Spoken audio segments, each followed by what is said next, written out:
नमस्कार,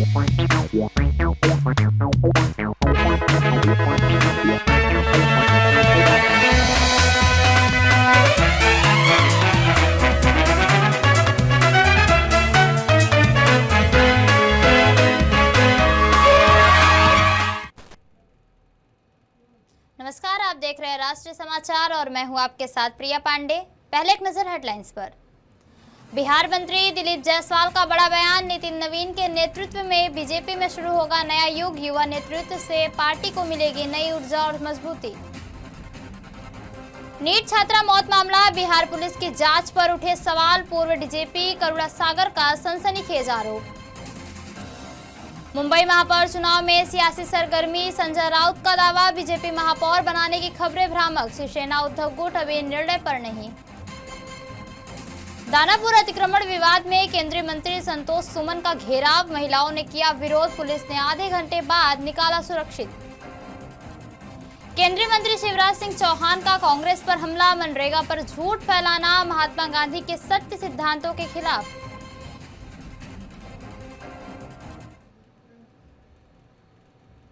बिहार के कैबिनेट मंत्री दिलीप जायसवाल ने नितिन नवीन को पार्टी में दी जाने वाली बड़ी जिम्मेदारी को लेकर अपनी प्रतिक्रिया व्यक्त की है। उन्होंने कहा कि 45 वर्ष के युवा नेता नितिन नवीन को यह अवसर मिलने से भारतीय जनता पार्टी में एक नवीन युग की शुरुआत होने जा रही है। मंत्री ने कहा कि नितिन नवीन का युवा नेतृत्व और उनकी ऊर्जा और समर्पण पार्टी को नई दिशा और मजबूती प्रदान करेगा। उन्होंने यह भी कहा कि आने वाले समय में नितिन नवीन के नेतृत्व में पार्टी अपने राजनीतिक लक्ष्यों को और अधिक प्रभावी ढंग से प्राप्त करेगी और जनता के बीच अपनी मजबूत उपस्थिति बनाएगी। दिलीप जायसवाल ने यह भी स्पष्ट किया कि युवा नेतृत्व को प्रोत्साहित करना पार्टी की प्राथमिकता है और नितिन नवीन जैसे समर्पित और प्रतिभाशाली नेताओं के नेतृत्व में पार्टी को नई ऊर्जा और दृष्टिकोण मिलेगा। उन्होंने कहा कि यह केवल एक व्यक्तिगत उपलब्धि नहीं है बल्कि पूरे संगठन के लिए प्रेरणा और नई उम्मीदों का संकेत है। दिलीप जायसवाल है हमारे साथ बातचीत करने के लिए। सर, आज नामांकन है, अगर नितिन नवीन जी अगर कल चुने जाते हैं पद के लिए तो नवीन युग की शुरुआत होगी। हाँ, निश्चित रूप से 45 वर्ष का युवा दुनिया के सबसे बड़े राजनीतिक दल का एक जो है युवाओं के बीच सबसे बड़ा संदेश जाएगा कि राष्ट्रीय अध्यक्ष में उनका जो है कल घोषणा होगा और एक नवीन युग का शुरुआत होगा और बिहार के लिए तो शायद ये ऐतिहासिक से भी बड़ा जो है पल है। सर, एक आखिरी क्वेश्चन, क्योंकि बिहार के लिए बड़ा गर्व का पल है ये और ऐसे में चैलेंज भी बहुत ज्यादा शुरू हो जाएंगे। खासकर बिहार को एक अलग नजर से देखने वाले हैं अब लोग और आने वाला चुनाव उसमें भी कैसे रोल रहने वाला, खासकर बिहार का और नितिन नवीन जी। बिहार की धरती जो है शुरू से क्रांतिकारी और आंदोलन की धरती रही है। आपने देखा कि लोकनायक जयप्रकाश नारायण, महात्मा गांधी, सब लोगों ने अपने आंदोलन की शुरुआत बिहार के भूमि से किया है। बिहार ज्ञान की भी भूमि है। भगवान बुद्ध, महावीर और ऐसे चाणक्य, अशोक, ऐसे लोग बिहार के विभूति बनकर आगे आए हैं। तो बिहार के युवा को मौका मिला है।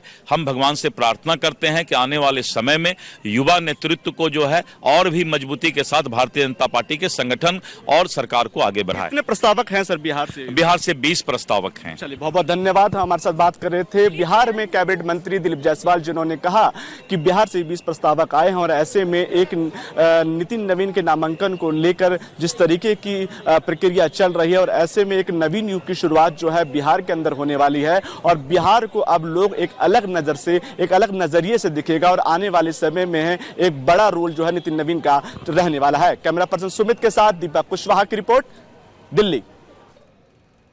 मुंबई के महापौर पद को लेकर राजनीतिक सरगर्मी तेज हो गई है। शिवसेना उद्धव बाल साहब ठाकरे गुट के नेता और संजय राउत ने इस पूरे मामले पर खुलकर बयान दिया है। राउत ने कहा कि शिवसेना उद्धव गुट और बीजेपी के समर्थन को लेकर जानबूझकर भ्रामक खबरें फैलाई जा रही हैं ताकि एक दूसरे पर दबाव बनाया जा सके। उन्होंने प्रधानमंत्री नरेंद्र मोदी के बयान का हवाला देते हुए कहा कि यह दावा करना कि पहली बार मुंबई में बीजेपी का महापौर बनेगा पूरी तरह गलत है, क्योंकि मुंबईकरों ने जो जनादेश दिया है उसमें बीजेपी को जीत नहीं मिली है। संजय राउत ने स्पष्ट किया कि महापौर की रेस को लेकर उनकी पार्टी ने अभी तक कोई अंतिम फैसला नहीं लिया है। उन्होंने आरोप लगाया कि बीजेपी अपने नगर सेवकों को इधर उधर करने की कोशिश कर सकती है। साथ ही उन्होंने सवाल उठाया कि जहां शिवसेना उद्धव गुट के सभी नगर सेवक अपने अपने घरों में हैं, वहीं शिंदे गुट के नगर सेवकों को मुंबई के एक होटल में नजरबंद क्यों रखा गया।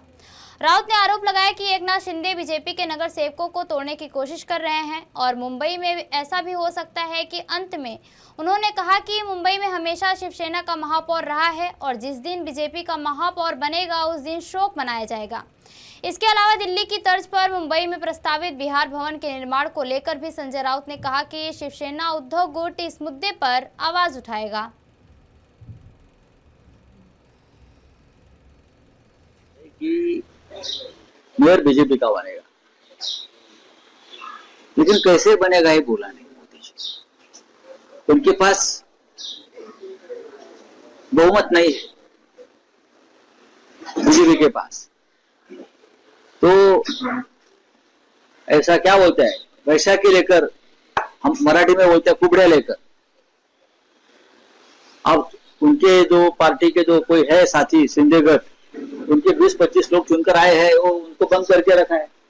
ताजमहल होटल का जेल बना दिया है पूरा। ताजमहल होटल जो है ताज लैंड्स एंड, वहां जेल बना दिया। वहां और जो गेस्ट रहते हैं उनकी कंप्लेंट आ रही है कि हमको भी कैद खाने में रखा है। तो एक मोदी जी की सरकार यहाँ है, चल रही है। देवेंद्र फडणवीस जैसा एक मजबूत मुख्यमंत्री यहाँ है, होम मिनिस्टर यहाँ है, फिर भी अपने कॉर्पोरेटर्स को कैद खाने में रखना पड़ रहा है। ये किसका डर है मोदी जी?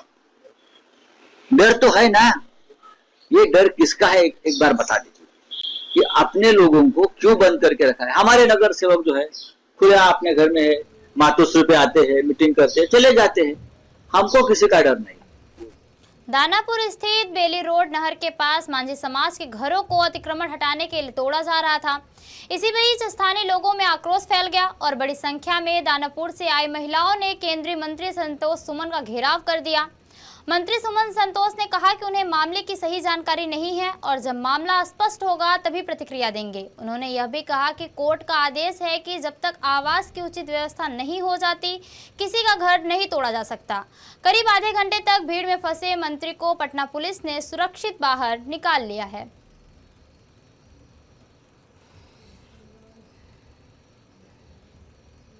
केंद्रीय मंत्री शिवराज सिंह चौहान ने कांग्रेस के मनरेगा बचाओ संग्राम पर तीखी प्रतिक्रिया देते हुए कहा कि इस योजना में पहले से ही स्पष्ट प्रावधान और प्राथमिकताएं तय की गई है। उन्होंने कहा कि अनुसूचित जाति, अनुसूचित जनजाति, महिलाएं, दिव्यांग और गरीब वर्ग सरकार की शीर्ष प्राथमिकताओं में शामिल है और इन्हें रोजगार उपलब्ध कराना सरकार की प्रतिबद्धता है। शिवराज सिंह चौहान ने आगे कहा कि देश में 85% से अधिक किसान लघु हैं और कटाई या बुआई के समय उन्हें भी अतिरिक्त सहयोग की आवश्यकता होती है। ऐसे में यदि 125 दिनों के काम को सुरक्षित रखते हुए खेती के मौसम में मजदूर और किसान मिलकर काम करते हैं तो इसमें किसी तरह की आपत्ति नहीं होनी चाहिए। कांग्रेस नेताओं राहुल गांधी और मल्लिकार्जुन खड़गे पर निशाना साधते उन्होंने कहा कि इस मुद्दे पर झूठ फैलाना उन्हें शोभा नहीं देता। यह महात्मा गांधी के सत्य के सिद्धांतों के खिलाफ है। खड़गे जी, ये ऐसा झूठ आपको शोभा नहीं देता। ये बापू का सत्य नहीं है, उसकी धज्जियां उड़ाना है सत्य की। और जिस ढंग से कह रहे बचाओ संग्राम संग्राम, अब आंदोलन और अभियान सुना था, संग्राम ये कौन सी शब्दावली है? और एआई जनित फोटोआं बना बना के जिस भाव भंगिमा में डालते हैं, क्या ये लोकतंत्र में सही है? काय के लिए एआई से बनाए हुए ये फोटो डाल रहे हो? क्या जनता नहीं मिल रही? मैं फिर एक बार आग्रह करना चाहूंगा कि वो झूठ की दुकान को बंद करें, भ्रम ना फैलाएं,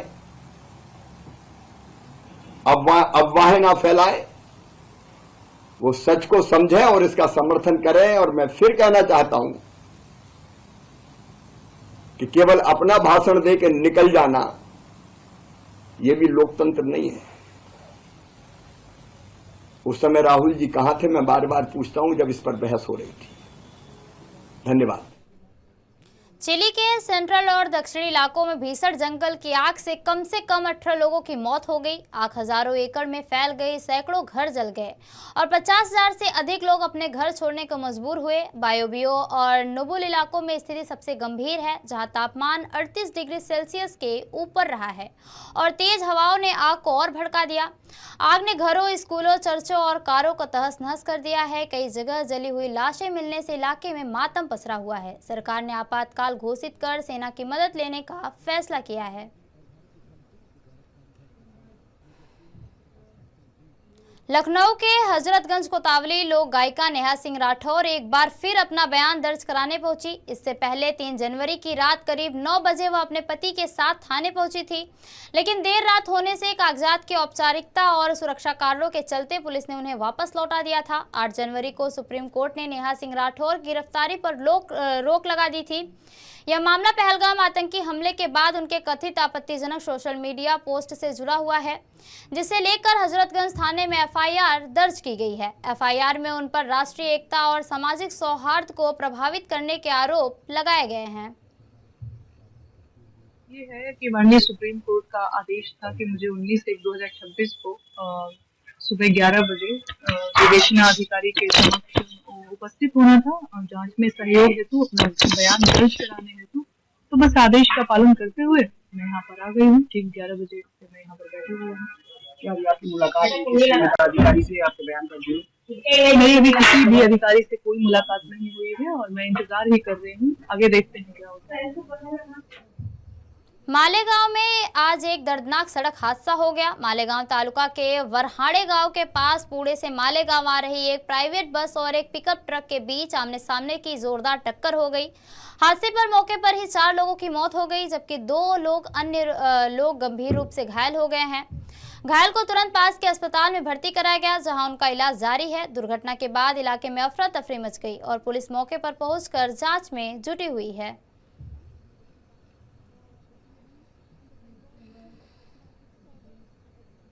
राष्ट्रीय स्वाभिमान दिवस के अवसर पर आयोजित महाराणा प्रताप जी की पुण्यतिथि कार्यक्रम में मुख्यमंत्री नीतीश कुमार शामिल हुए। पटना स्थित विधान पार्षद संजय सिंह के सरकारी आवास पर 22 स्टैंड रोड पर आयोजित कार्यक्रम का मुख्यमंत्री ने दीप प्रज्वलित कर शुभारंभ किया और महाराणा प्रताप जी के चित्र पर पुष्प अर्पित कर श्रद्धांजलि दी।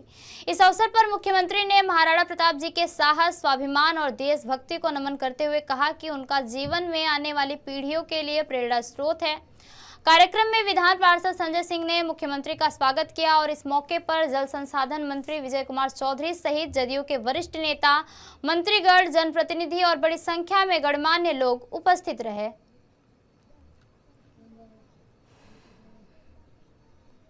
विराट कोहली के कोच राजकुमार शर्मा ने उनकी पारी की जमकर सराहना करते हुए कहा कि विराट ने कल एक बेहद शानदार और जिम्मेदाराना पारी खेली, जिसे साफ तौर पर उनकी बेहतरीन फॉर्म झलकती है। उन्होंने बताया कि दुर्भाग्यवश विराट भारत को जीत तक नहीं ले जा सके, क्योंकि दूसरे छोर से लगातार विकेट गिरने के कारण उन पर अतिरिक्त दबाव बनाया गया और उन्हें मजबूरी में जोखिम उठाने पड़े। राजकुमार शर्मा ने आगे कहा कि विराट जिस जज्बे और आत्मविश्वास और समर्पण के साथ अपनी टीम और देश के लिए बल्लेबाजी कर रहे हैं, वह न सिर्फ सराहनीय है बल्कि युवा खिलाड़ियों के लिए प्रेरणा भी है। खेली विराट ने कल और दिखाया कि किस फॉर्म में है वो, और जिस तरह पहला शॉट उन्होंने छक्का मारा और उसके बाद जो कवर ड्राइव का चौका मारा, तो उसी से मुझे लगा कि शायद आज ये बड़ी इनिंग आने वाली है और जो वही हुआ। अनफॉर्चुनेटली वो भारत कोई मैच जिता नहीं पाए क्योंकि विकेट ज्यादा गिर गई थी और उन्हें चांस लेना था। अनफॉर्चुनेटली वो आउट हो गए, लेकिन बहुत शानदार पारी, 54वां उनका ओडीआई शतक है और दर्शाता है कि किस फॉर्म में है, किस जज्बे के साथ, किस हंगर के साथ वो बल्लेबाजी कर रहे हैं अपनी टीम के लिए, देश के लिए, तो वो सराहनीय है।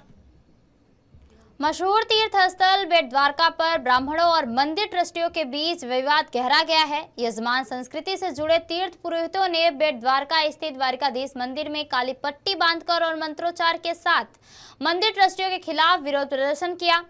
तीर्थ पुरोहितों का आरोप है कि पिछले 26 दिनों से उन्हें बेट द्वारका के द्वारकाधीश मंदिर में प्रवेश करने से रोका जा रहा है, जिससे उनकी धार्मिक परंपराओं और अधिकारों का हनन हो रहा है। पुरोहितों ने इस कार्रवाई को अनुचित बताते हुए जल्द समाधान की मांग की है।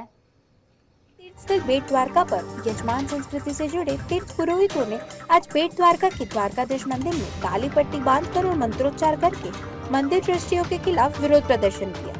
तीर्थ पुरोहितों का कहना है कि आज 26 दिन हो गए हैं, ट्रस्टियों ने हमें बेट द्वारका स्थित द्वारकाधीश मंदिर में एंट्री नहीं करने दी। तीर्थस्थल बेट द्वारका के पुजारी अजय भाई वायडा का इस पर क्या कहना है, सुनिए। हमारे पूर्वज ब्राह्मण यहाँ पे 500 साल पहले से यहाँ पे यजमान वृत्ति का यहाँ पे करते हैं।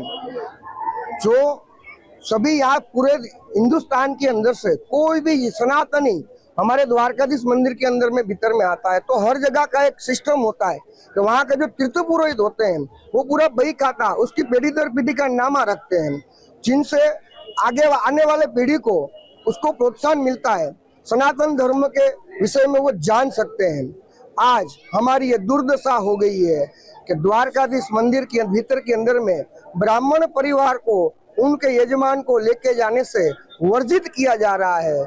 हमको हमारे घर चलाने के लिए कोई यहाँ पे व्यवसाय, कोई रोजगार अभी कुछ बचा नहीं है।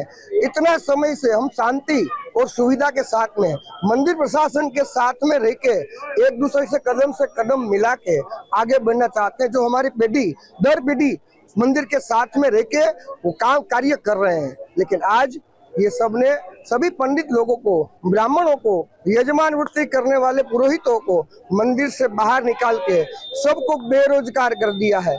तो हमारी सरकार से एवं प्रशासन से नम्र निवेदन है कि 300 ब्राह्मणों का कोई हित यहाँ पे लेके और जिनके लिए हमको यहाँ से अनुमति मिले और हमारे सामने हमारे ऊपर में दया दृष्टि की भावना रखे, जिसके लिए हम शांति, सुविधा और गांधी के चिन्ह के हुए मार्ग से काली पट्टी लगा के सभी तीर्थ पुरोहितों यहाँ पे शांतिमय आंदोलन का शुरुआत किया है। तो हमारे निवेदन है कि सभी प्रशासन हमारी वेदना को सुनेंगे और हमको न्याय दिलाएंगे। वही द्वारकाधीश। राष्ट्रीय समाचार से बात करते हुए उन्होंने कहा कि हमें संवैधानिक अधिकार मिला है, इसलिए पीढ़ी दर पीढ़ी हम यजमान का काम करते आ रहे हैं और ब्राह्मणों की रोजी रोटी इसी पर निर्भर करती है। बेट द्वारका में करीब 50 गुगली ब्राह्मण है। उनका पूरा गुजरान उनकी यजमान स्वभाव पर ही आधारित है।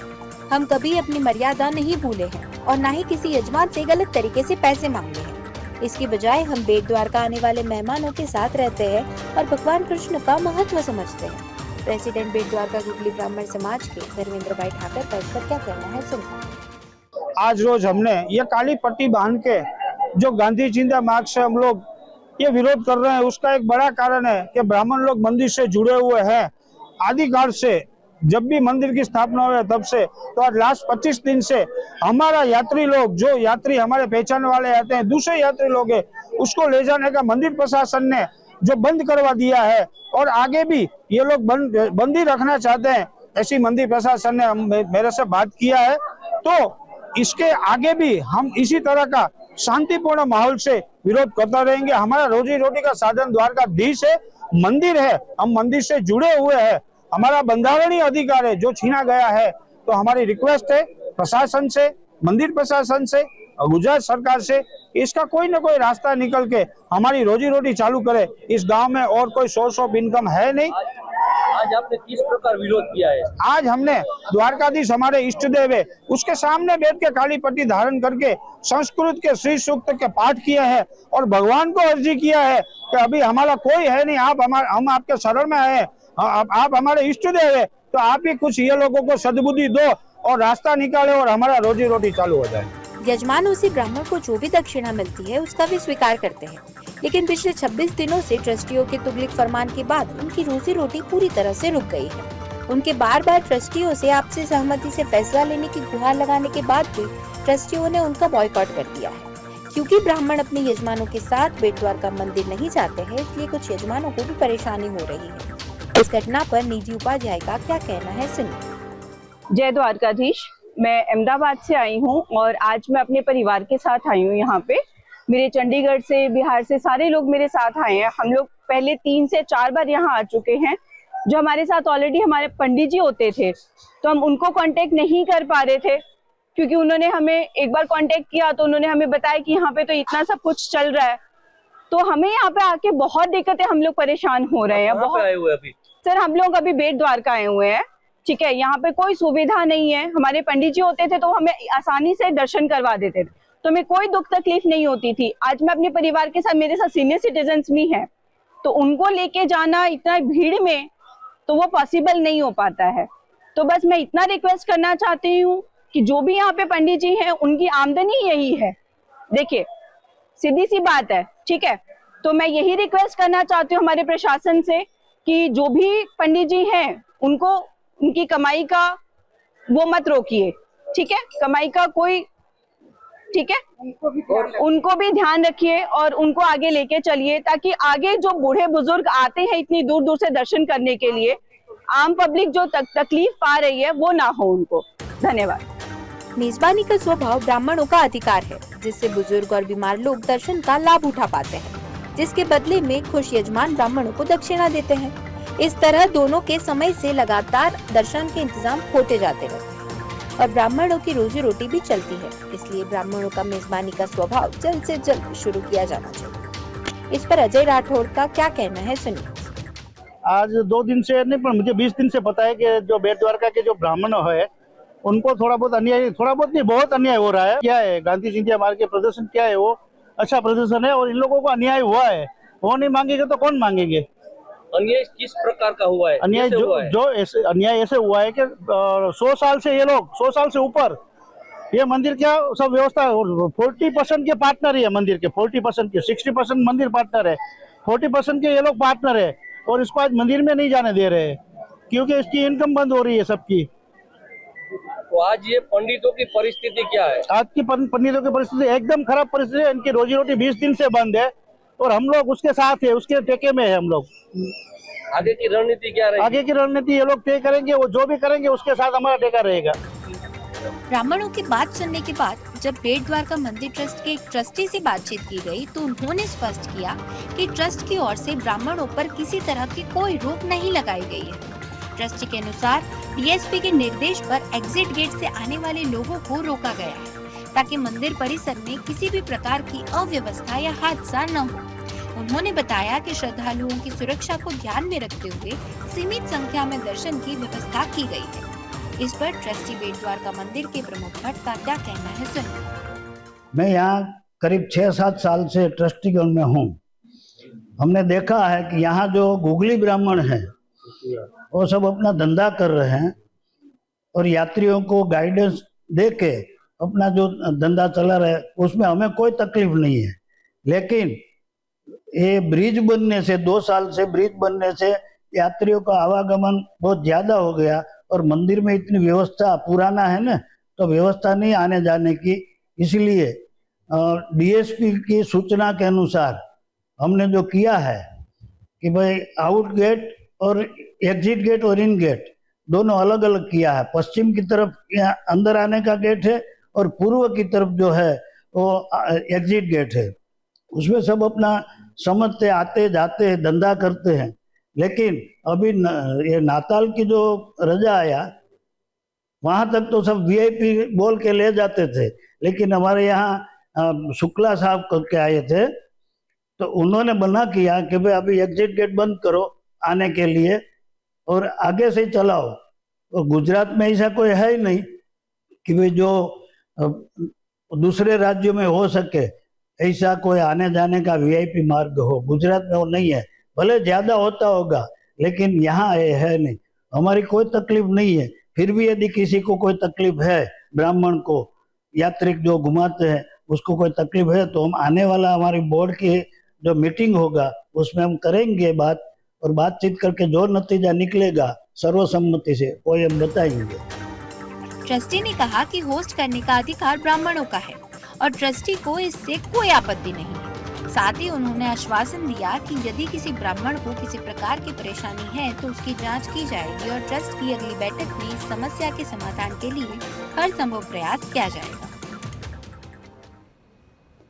तो ये थी अब तक की खास खबरें और खबरों के लिए बने रहिए राष्ट्रीय समाचार के साथ। नमस्कार।